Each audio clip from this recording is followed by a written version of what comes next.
On Monday, the 28th of May 1989, police arrived at the scene of a house fire in Chatham, New Brunswick. They soon discovered, though, that this blaze was no accident. The violence that took place during that assault was amazing. There was very little doubt that we were looking at a crime scene.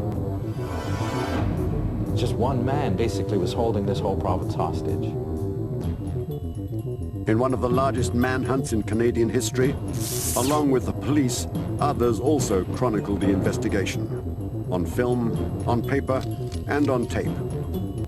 Through their lenses, they captured the story of the monster of Miramichi.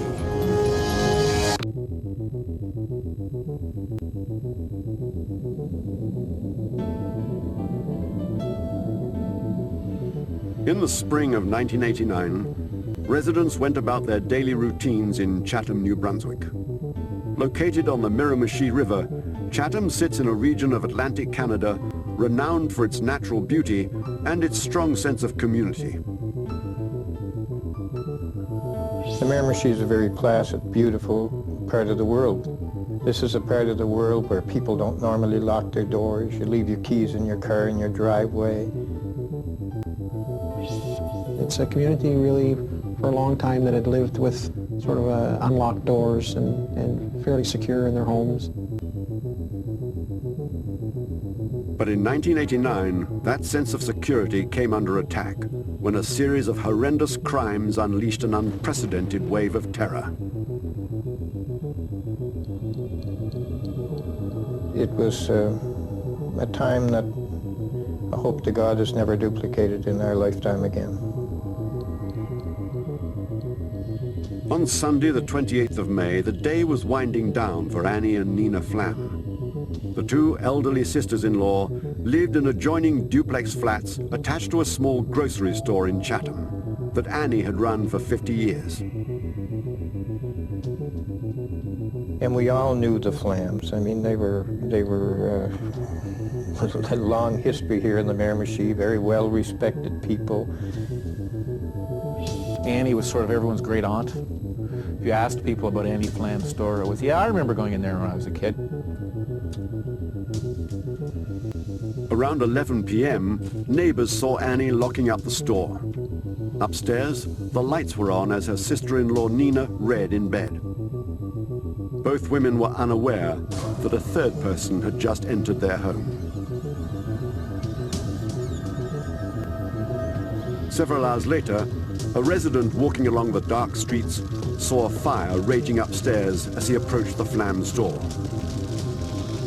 Within minutes, firemen had burst inside and found Nina near the back door, badly burned, but still alive.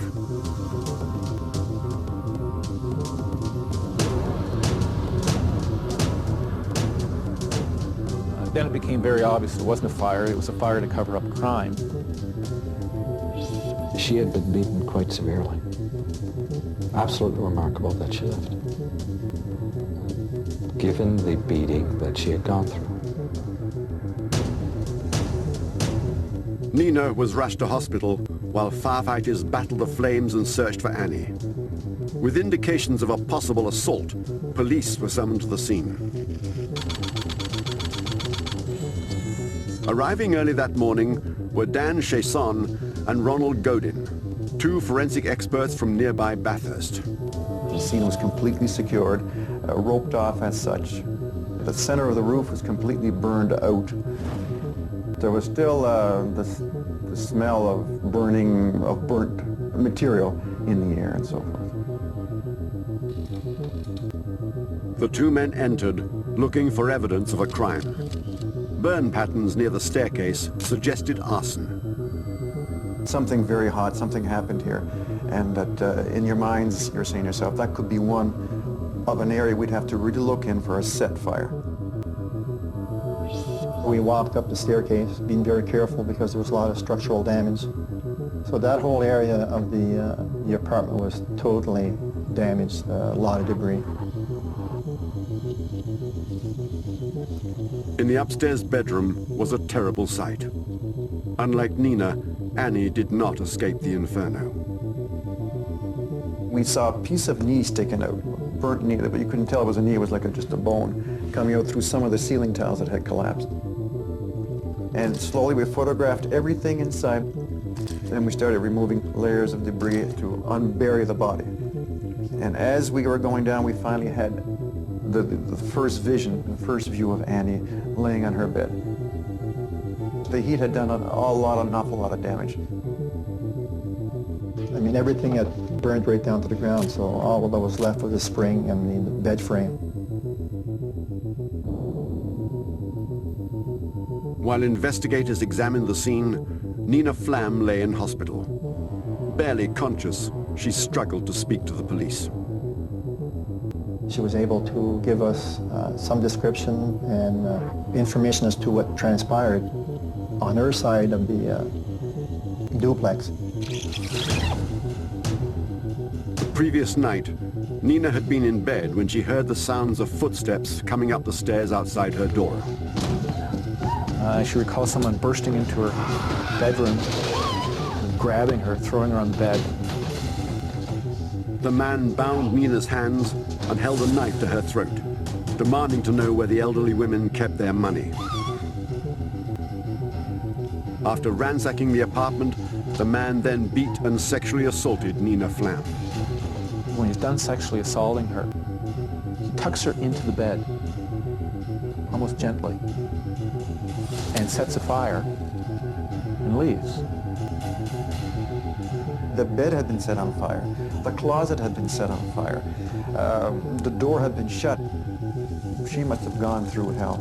Can you picture in your mind being tied to a bed, someone trying to rape you, someone setting fire right beside you on your bed, you see a fire burning in your closet, and the guy just walks out and closes the door, and he's gone. The terror that must be going through your mind. Although badly injured and left for dead, Nina managed to untie herself before the fire and smoke overwhelmed her. She somehow managed to stagger through the fire, down the stairwell to the back stairs where she basically collapsed. On examination, the body of Nina's sister-in-law Annie revealed a similar violent assault. Annie was killed in her bed, and the same method of operation. You tuck the sheets back in as if she had died in her sleep.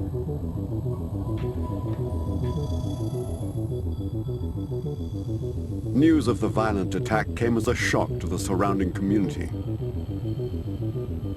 In Chatham, the police went from door to door searching for witnesses and potential suspects. While back at the crime scene, every inch of the Flam apartment underwent intense scrutiny.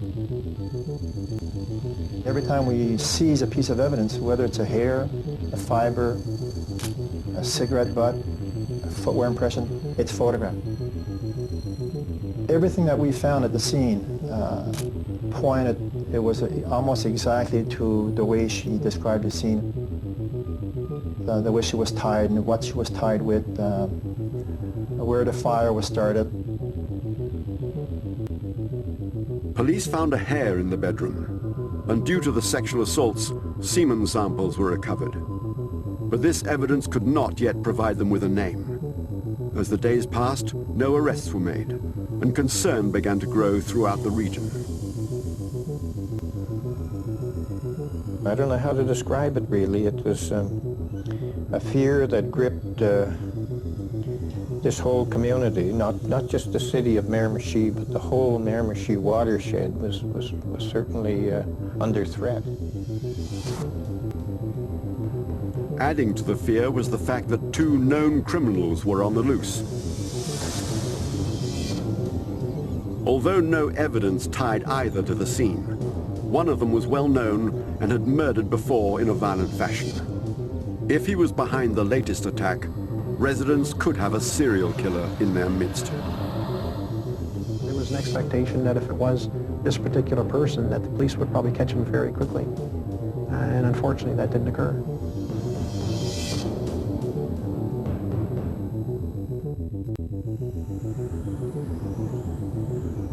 In May 1989, a violent attack in the Miramichi region of New Brunswick left one elderly woman dead and her sister-in-law critically injured. In St. John, the funeral of Annie Flam saw an outpouring of grief and of anger. Oh, I feel really bad, because why would anybody want to do something to her? She didn't do nothing wrong. While police had yet to tie anyone to the crime, two known criminals became the focus of public speculation. One of them was an escaped convict from a minimum security prison within the province. Also on the loose, and of greater concern to residents, was another man named Allan Legere. Legere was a man with a violent crime in his past, one with a striking resemblance to the recent attack on the Flams. The crime took place 3 years earlier, in May 1986. At the time, John and Mary Glendenning ran a small grocery store in the Miramichi region. Here's two people minding their own business, so well known, so well liked, so well respected. Well, they had closed their store for the night and had just gone into their home when all of a sudden the door was burst in. These three individuals attacked them. The violence involved in both the beating of Mary Glendenning and the death of John Glendenning, it was quite obvious there was a violent struggle. It was pretty clear that from the crime scene that it had been an awful murder. Both Glendennings had been put through everyone's worst nightmare in their home. You have to search your mind and say, who's capable of that? Who's capable of that? Shortly after the attack, police arrested 3 men. The presumed ringleader of the group was 38-year-old Allan Legere, a man with a history of burglaries and violent assaults. Just wanted to be known that the Crown Prosecutor, Fred Ferguson, and Mason Johnson, the RCMP, are doing everything to frame me. He had a big reputation here among the criminal community. He was considered one of the most feared people around. He was strong, he was a good fighter, and he wasn't afraid to use weapons. There were a lot of sides to Allan Legere. He could be charming, he could be brutal, he could be articulate, and he could be very blunt. But he had a violence streak in him, a very violent streak.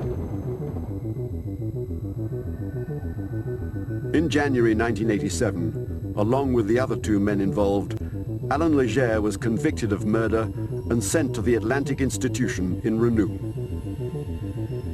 He would have been a handful for any guard at any institution in Canada.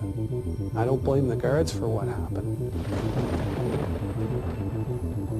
2 years later, on the 3rd of May 1989, Allan Legere, shackled with leg irons, handcuffs, body chains, and escorted by 2 guards, was sent to a hospital in Moncton to see a specialist for an ear infection.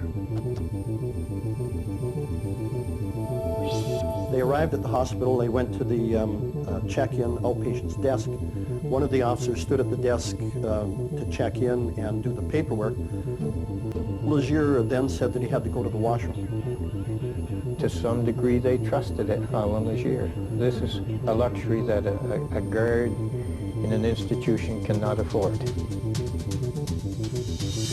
Once inside the washroom, Allan Legere used a makeshift key to undo his restraints. He then burst into the hallway, waved an improvised knife, and sprinted towards the hospital exit. So 2 officers come running out, chasing him, and by this time Legere was in the parking lot. At the same time, Moncton resident Peggy Olive was getting into her car outside the hospital. Seeing his chance, Legere took her hostage. And then he stuck something sharp against my neck and said if I didn't do what he told me, that he would use it. That was such a direct threat. Now with transport, Legere left the hospital grounds and headed into the city of Moncton. He had this aura of evil that it just, like I thought, this is the end of my life. I'm going to die today. This man is going to kill me. My mind started racing. Am I better off to try to jump out of the car or would he grab me? And I kept telling him, no, I won't go to the police if you just let me go. Peggy Olive was finally released, shaken but unharmed. I was feeling all this terror inside me. I knew that from my registration and everything in the car that he would know where I lived. Local police set up roadblocks across Moncton. The cops were everywhere, absolutely everywhere, because everybody knew this was not just an ordinary escape. This was Allan Legere, a convicted murderer, a very brutal man, and he got away.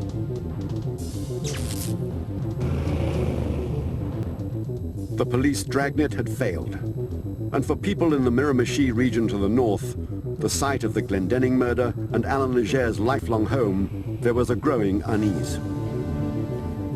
I'm terrified, just like the rest of the neighborhood. It seems that we just can't live a normal life around here anymore.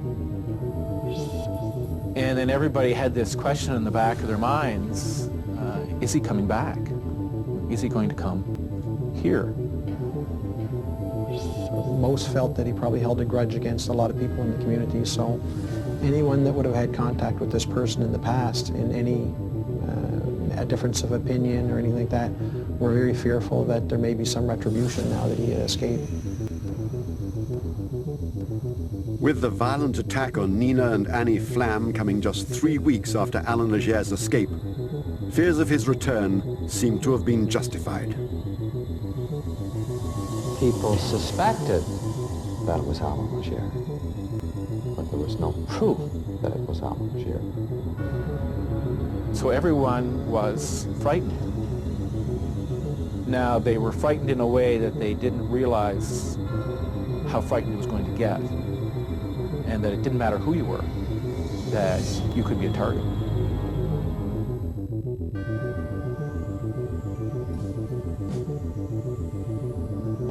In June 1989, police in the Miramichi region of New Brunswick were looking for an escaped murderer, Allan Legere, as well as the man behind a deadly attack on 2 elderly women. Many residents were convinced it was the same person. Was that general or widespread concern that there was probably an unpredictable, a very violent person on the loose, and no one could really be safe or comfortable until he was again apprehended? Police maintained an ongoing search for Allan Legere, but with no concrete proof that he was the man behind the latest attack on the Flam sisters, they also continued to follow up different leads. Other persons of interest were brought in for questioning. Furthermore, investigators hoped that a new forensic tool called DNA typing would soon help them tie a single suspect to the scene. I mean, we talk about DNA now as if, it's like an everyday occurrence. But in 1989, it was not an everyday occurrence. In 1989, this was new science. From the attack on the Flams, police had biological evidence in the form of the killer's hair and semen. But in the summer of 1989, an RCMP laboratory in Ottawa, capable of doing the proper analysis, was still under construction.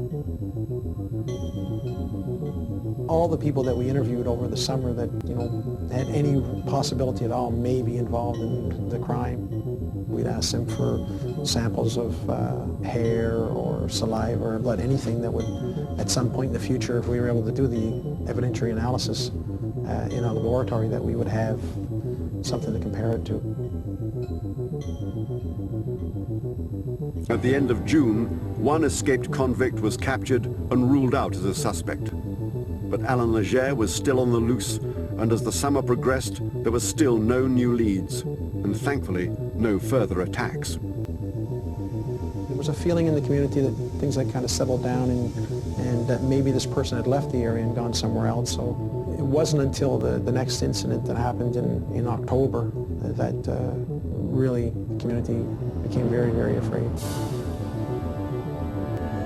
At that time, Donna and Linda Dorney lived in Newcastle, an area of Miramichi. They were well known in that area. Two women living by themselves, isolated area to a certain degree. It was a dark little corner. There was no street light there back then. And they sort of kept to themselves. On Friday, the 13th of October, Donna was at home alone. Sometime after sunset, a man crept into her backyard. Around 11 p.m., Donna's sister Linda returned home after having coffee with a friend. Linda was walking home that night. It was dark. It was a nice night. She left her friends. She sort of waved goodbye at the corner. She took a right. She came down over the hill. She would have been walking in the dark into their driveway, and he would have heard her coming. And he would have waited. From what we understand, Linda never knew. He simply walked over in the dark as she was coming up and hit her straight in the face.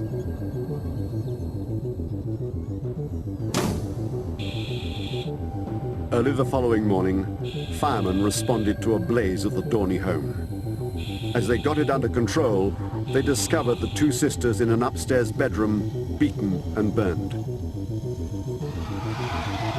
When they discovered the bodies, it was very, very clear that they hadn't died because of the fire, that there had been something else involved.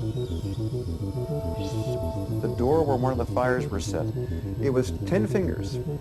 10 fingers, and there was blood on them, and you could see them sliding down the back of the door.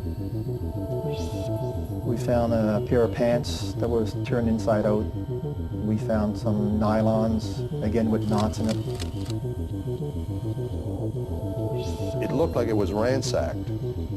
Not looking for something to steal, but more to do with being mad, being upset, being totally out of control. The scene bore the mark of the same killer who'd attacked the Flams. Along with being badly beaten, both Dorney sisters had been sexually assaulted. Just as in the Flam case, hair and semen samples were secured as a biological link to the killer.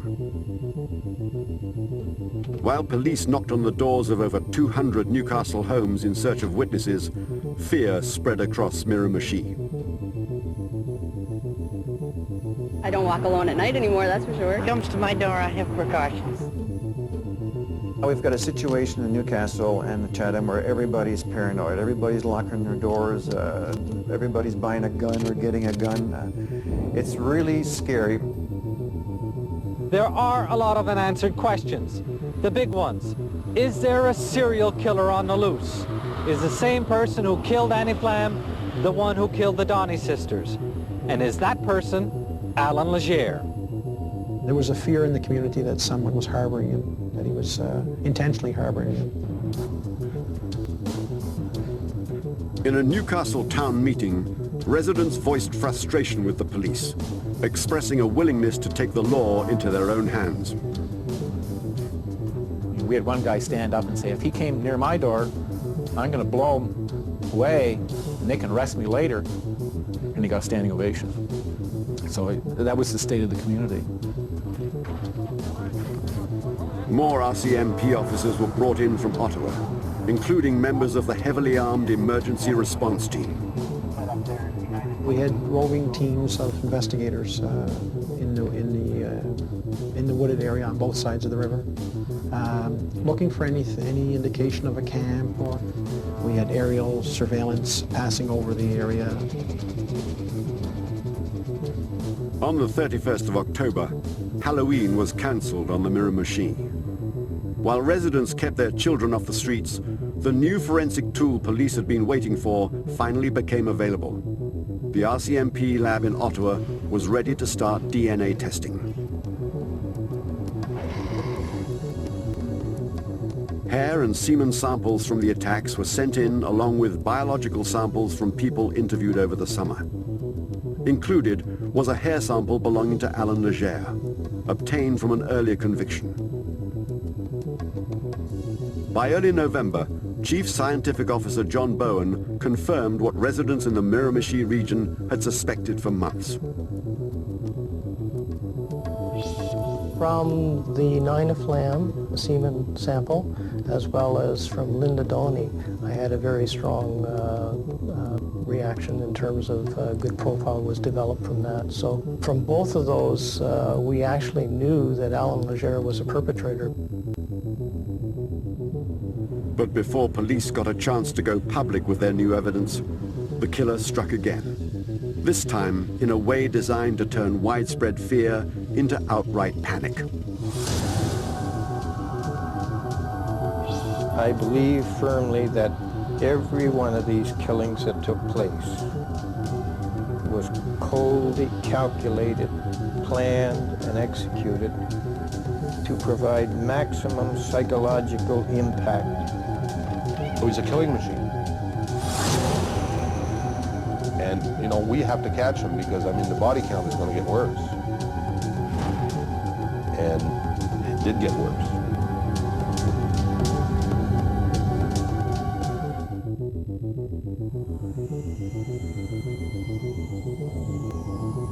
In November 1989, the Miramichi region of New Brunswick was in the grip of a serial killer.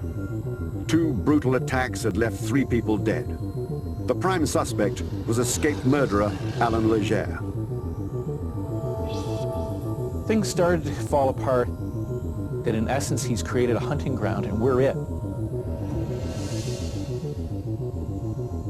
Throughout the region, churches sought to provide a sanctuary from the fear. A day of fasting and reflection was announced to help people cope with the wave of violence.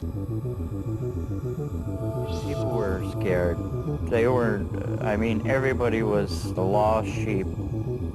When it starts getting to everybody, every month there was something happening, and you were wondering, what's next? You know, is he coming back for something? In the community of Chatham Head, one prominent figure who offered guidance was Father James Smith. Father Smith was like a father figure for a lot of people. I have the greatest admiration for him. A real good, kind pastor. Visiting the sick, he was at the hospital almost every day of his life.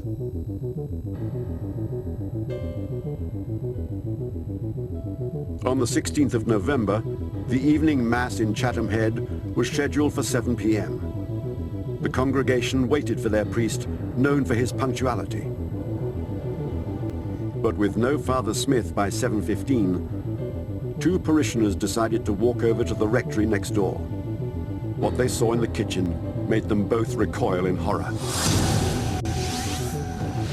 There was blood everywhere. It was as horrible as you can imagine, a scene from hell.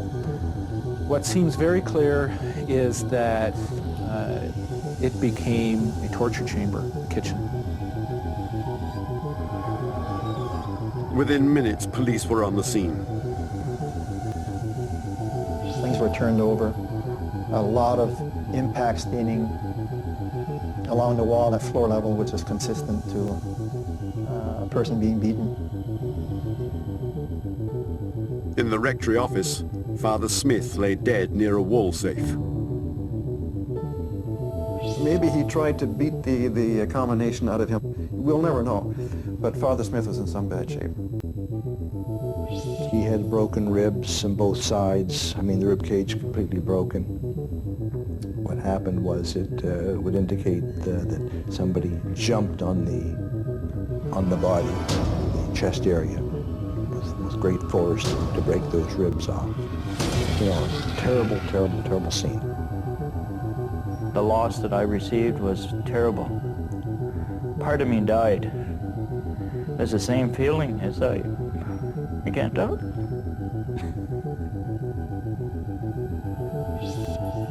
Of all the black days, that certainly had to be the blackest one. The scale of the violence suggested that it was the work of the same man behind the Flam and Dorney murders, a man police were now convinced was Allan Legere. But unlike the previous crimes, no fire was set, suggesting the killer may have left in a hurry, leaving crucial evidence intact. The culprit had walked throughout the house and left his footwear impressions in the pools of blood throughout the house. Very, very clearly identifiable bootwear impressions.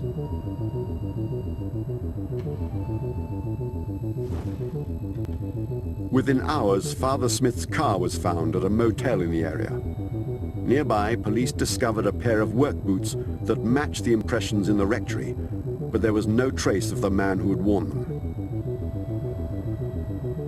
It was bad enough when the Donny sisters were killed in the Flam murder, but panic in the Miramichi after the death of Father Smith was something that I've never seen before and hope I'll never see again. He killed Annie Flam, he killed Linda and Donny, helpless people. Who is next? Who is next is a priest. And the violence involved, they weren't recognizable as human beings. That's how bad it was. There was a siege mentality. As night fell, people fled to a place that they thought was safe. They locked the doors, they turned on all the lights, and they bunkered down until the morning. Can't even go outside, like, in your front yard without being scared. The panic just keeps ratcheting up, ratcheting up, and ratcheting up. I remember stories about mothers who tell their kids, go to bed or Allan Legere will get you. Well, Allan was the boogeyman. Already strong, the police presence was increased even further to become one of the largest manhunts in Canadian history. Any resources that we needed became available. We stationed police officers in the woods at night, along train bridges, anywhere we could think of. With the Miramichi now resembling an armed camp, police felt Allan Legere may have temporarily left the area. But this did little to ease fears of his return. But my feeling was that he would come back and try and steal Christmas on it. My sense was he'd have to come back to get back on the news so he could watch himself. And that he did. On the 23rd of November, 1 week after the murder of Father Smith, Ron Gomke was driving his taxi in St. John when a man caught his attention. And I looked in my rearview mirror, seeing him kind of flagging me back. He opened up the door and he said he had missed his train and he wanted me to take him to Moncton. While Ron talked to dispatch about the fare, his new passenger threatened him with a weapon. In a real stern voice, he just, tell him you have the money, you're going to Moncton, and that's, he shoved the rifle in my rib. First sign of a police, first light, he would shoot me right there. As they left town, Ron considered intentionally crashing the taxi, weighing the risks of an accident against remaining the hostage of a known killer. What if I ran into a transport truck? It was crazy thoughts. On the highway, a struggle over the wheel in icy conditions led to the taxi ending up in a ditch. He said he was going to kill me then. I screwed up his plans, he was going to kill me. Legere flagged down another car, driven by Michel Mercer, an off-duty RCMP officer. Keeping Ron Gomke hostage, he ordered Michel to continue driving towards Moncton, but with the car low on petrol, they stopped to refuel. While he's pumping the gas, Michelle is like looking at me in the rearview mirror, like whispering, I got a spare set of keys, you want to go for it? As soon as he was finished pumping the gas, he went in to pay for it. When he went in, she took the keys, started the car up, and gone. ducked down in the back seat. I'm looking and peeking over the back seat. I'm just hollering at her, go, go, go, go. Ron and Michel stopped down the road and called the police. Allan Legere, meanwhile, had already hijacked a truck driver at the petrol station and was seemingly determined to make his way back to his killing grounds on the Miramichi. Had he wanted to disappear, he could have disappeared. But that wasn't what he wanted. He wanted to come here. By that time, the word's out. People saw him getting into the truck, threatening the driver. The police were ready for him this time. The moment the call went in, they were ready. The traffic just closed on him. The hijacked truck was chased down a secondary road and surrounded. The driver of the truck was able to escape and get clear of the truck, and then Mr. Legere was told to exit the vehicle. After giving up his weapon, Allan Legere was finally subdued by the police. What do you have to say to the people of Miramichi, Allan Legere?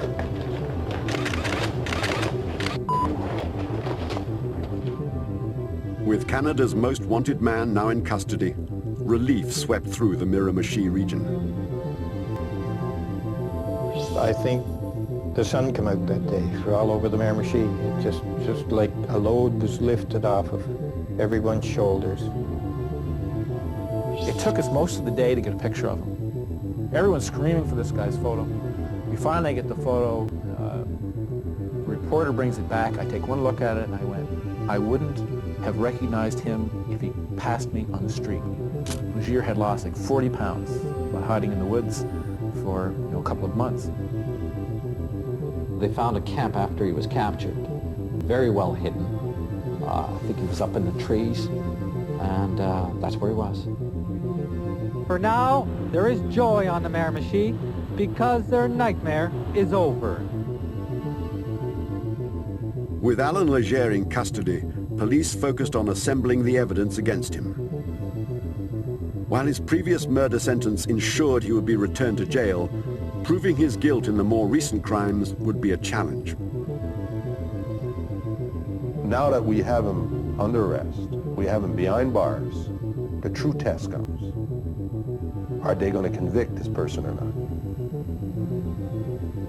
This was the case that was going to decide for Canada if DNA was going to be as acceptable as a fingerprint. On the 27th of August, 1991, Allan Legere's murder trial began. At the request of the defense, it was held outside the Miramichi region. Because of the publicity that Mr. Legere received before he was ever charged with the offense, we knew picking an unbiased jury was going to be a problem. The prosecution started with circumstantial evidence relating to the murder of Father Smith. I took photographs of Allan Legere's feet. I took ink impressions. I took a cast or mold of Allan Legere's bare feet and did a comparison with the boots found behind the hotel to see if his weight-bearing area on his feet matched the weight-bearing areas inside of the boot. And the match was very good.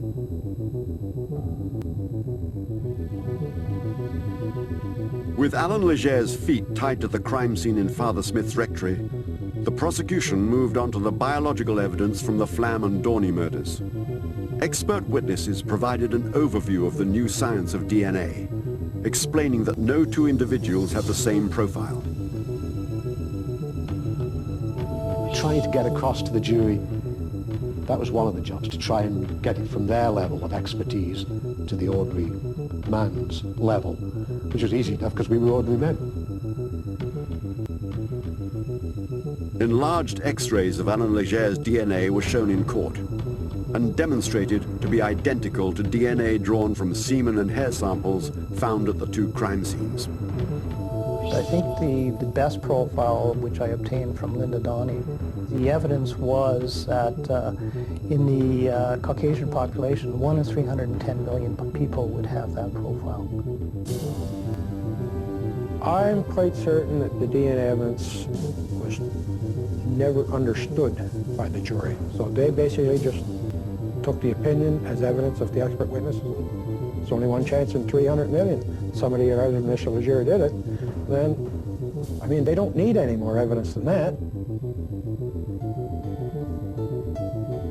As the trial moved on, Nina Flam, the surviving victim from the first attack, took the stand, painting a dark picture of the savagery that left her in hospital and her sister-in-law dead. She'd been quite severely injured in the attack. Plus it had been a terrible emotional ordeal for her.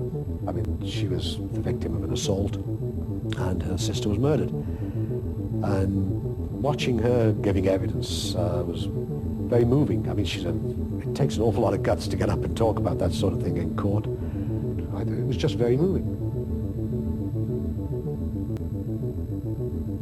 As the evidence mounted against him, Allan Legere showed no signs of remorse. On the 3rd of November 1991, after deliberating for 13 hours, the jury returned to the courthouse to deliver their verdict. It was one of those verdicts that you sit there in bated breath. Have you agreed upon your verdict? Yes, we have. On count one, is your verdict guilty or not guilty? Guilty. Guilty of murder in the first degree. Guilty of murder in the first degree. Guilty of murder in the first degree. We're talking 4 counts of first-degree murder. And on the 3rd count, he was standing up, and the 2 police officers told me that his knees buckled a bit on the 3rd verdict. Allan Legere was sentenced to life in prison with no chance of parole for 25 years. It was an electric scene of people rushing out to get comments and then file. And there are TV cameras everywhere and there are reporters everywhere. It was a harbinger of things to come in terms of DNA. It was the first time in Canadian history that a person was convicted almost solely on DNA evidence.